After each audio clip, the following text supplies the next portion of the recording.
కర్ణాటక వాళ్ళు గెలిచారు, అప్పుడు ఫేక్ నోటు వాళ్ళకి గుర్తు రాలే. తెలంగాణ వాళ్ళు గెలిచారు, అప్పుడు ఫేక్ ఓట్లు వాళ్ళకి గుర్తు రాలే.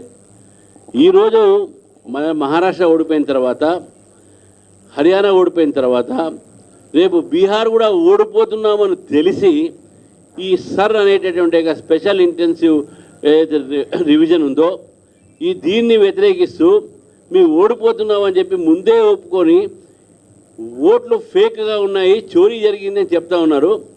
దీన్ని భారతీయ జనతా పార్టీ ఖండిస్తుంది. ఒక ఫేక్ ఇండియన్గా ఫేక్ ఓట్ల గురించి మాట్లాడద్దు. You are fake Indian, you are fake Indian. Operation సింధుని అపోజ్ చేస్తావు, నువ్వు దేశంలో అన్నిటికీ అపోజ్ చేస్తావు. You are fake Indian, that's why you are speaking out fake votes. You can never win elections.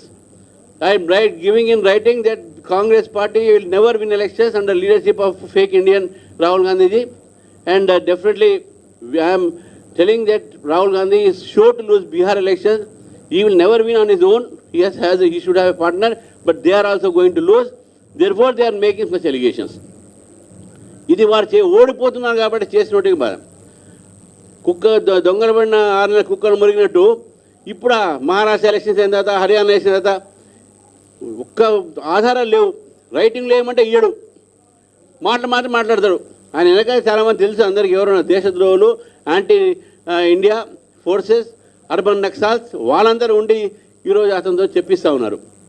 కాబట్టి భారతీయ జనతా పార్టీ రాహుల్ గాంధీ గారి యొక్క తీరుని ఖండిస్తూ ఉంది.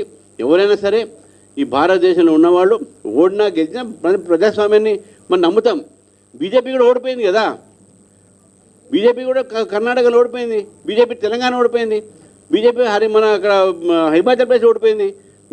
ఏమనట్లే కదా. మీరు ఓడిపోతేనో ఈవీఎంలు పనిచేయలేయి, మీరు గెలిస్తేనో దాని మీద మళ్ళీ మాట్లాడరు. This is a Hippocratic